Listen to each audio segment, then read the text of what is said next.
Hello, my cost control students, and believe it or not, this is week number 14 of our fall 2022 semester.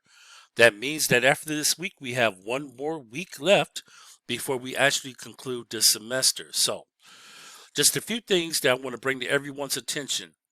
With this being the holiday week and with Thursday being Thanksgiving, all assignments, meaning the discussion activities along with the actual assignment that's due for the week, will be due on Saturday night at midnight. So, Saturday night, November 26th at midnight, I expect for everything to be turned in.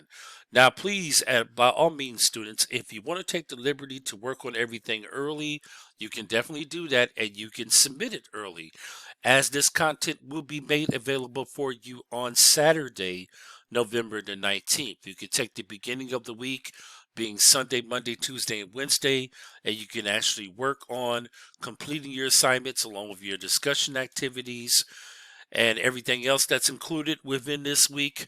And then you can enjoy the Thanksgiving holiday and the extended weekend. So, with that being said, let's get into what we're going to talk about this week. It's a continuation. We were talking about revenue management. We were talking about dealing with direct and indirect cost. We were talking about the break-even point, of course, and that's been for the last 2 weeks, going back and covering weeks number 12 as well as week number 13. And so this week, what we're going to do is we're going to look into the actual income statement. So what does the income statement consist of? That's the question. So we have to look at our sales, we have to look at our cost, and we have to look at our expenses in terms of what we're paying out. Now, that income statement is actually based on an annual report. Now, what needs to be done is that in order to keep track throughout the course of the year, there should be quarterly statements. Quarterly would be every 3 months. And then those quarterly statements would be a comparison to one another in terms of what's being spent in total expenses.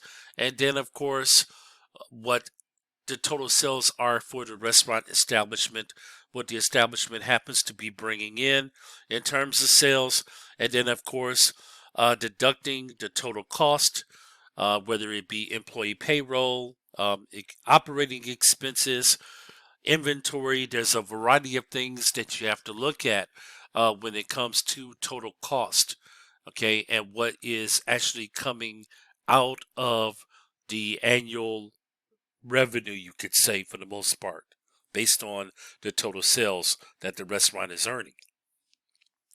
So take a look at, of course, the written lecture that I provided on a weekly basis, and it kind of breaks down some terms and definitions that are centered around chapter 14 of your text. That's covering income statements. And you may probably see this in the final quiz. There is a quite possibility that you may see some of these terms. So take a look at the written lecture as well as the PowerPoint that I've provided for you, as some of these terms and definitions that you see in the lecture, you will also find it in the PowerPoint, and you will also find it within the text readings. Excuse me there. So again, all right, remember and keep in mind what I had said in terms of the due dates. So what we want to do here is we want to look at the discussion post. And these are kind of like answers that you're giving, okay? It kind of deviates a little bit from the assignment that's going to be due this week. All right, so there's some questions, all right, that I ask. Question number 1 is the percentages in the common size budget. All right, I want everyone to kind of come up with some expenses that are exceptions, okay, to the rule, and how are those percentages are calculated. And again, you will find this all within your text readings when it comes to percentages and common size budgets, things pertaining to that matter, okay, and what are the exceptions based on the total sales dollars. Discussion question number 2 is what kinds of expenses might be categorized under direct operating expenses? So think about direct operating expenses as opposed to indirect operating expenses. And I want everyone to give at least 5 examples in your response to discussion question number 2.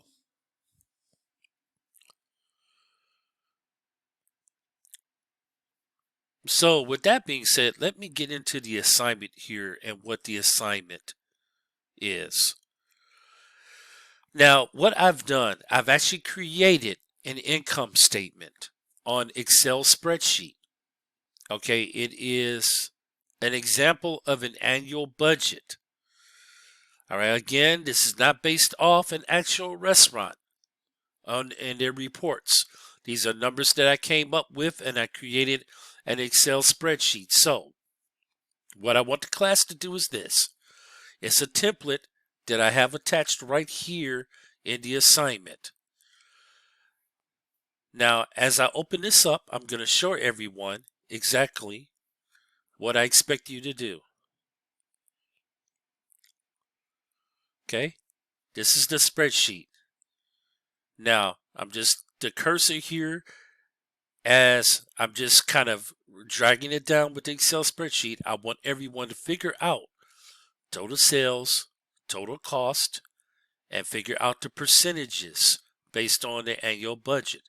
So you're plugging in numbers by doing math here in this spreadsheet. And what you're going to do is you're going to save this spreadsheet to the hard drive of your computer and submit your assignment back to me. You're going to do the same thing for the cost of goods sold. Okay, figure out the cost along with the gross profit and give me the percentages. For labor cost, figure the total labor cost out and give me the percentages. And then, of course, figure out the number for the prime cost and give me the percentages along with the direct operating expenses. Now, there is a model that you will follow in order to complete this spreadsheet.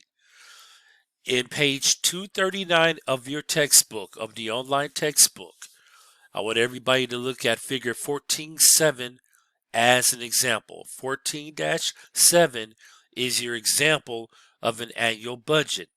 Now, what I wrote in this is one of the things to keep in mind. The numbers provided for the cost, as I had mentioned, that they are generic. These are numbers that I came up with. Okay, there was no comparison made based on this income statement, all right, compared to a prior quarterly statement or the quarterly statement from the final quarter of the previous year. I just want everyone to focus on the actual statement itself, the income statement, not comparing it to a previous quarterly statement, and plug in these numbers and submit your assignment. I will give you this, okay, as a nugget. This is going to include some addition and division in terms of figuring out the cost, the expenses, as well as the percentages. Okay, so this will be due on Saturday night along with your discussion question activities. This is when you will submit this assignment. Keep in mind, everyone, I hope that everybody is working diligently on their final paper, meaning that you have saved the pieces. As a matter of fact, back in week number 12, pardon me, section 3 of the paper was due. So looking ahead into week number 15, what you're going to do is you're going to write the final section of the paper, but then also you're going to submit the paper as a whole put together. That's what you're going to do for the final week going into week number 15. So just kind of a look ahead a little bit. That is your signature assignment. Look into this. And what you want to do is you want to start preparing for that just when you come back from Thanksgiving break. Keep that in mind. That's right around the corner as we enter into the final week, week number 15, which will be next week. Okay, everyone. My contact information as usual. There's going to be a change in these hours where you can reach me by phone or text. Of course, on Thursday, I will not be accepting calls or text messages, being Thanksgiving. However, I will make myself available the other days of the week. So, Monday, Tuesday, Wednesday, along with Friday and Saturday, I will be available. And as you know, on Sundays, I am not available to be reached by phone or by text, but you can send me emails. Okay, everybody, I want everyone to have a great Thanksgiving. Enjoy your family and loved ones. And this is Professor Javier Black, and I will be talking to you soon.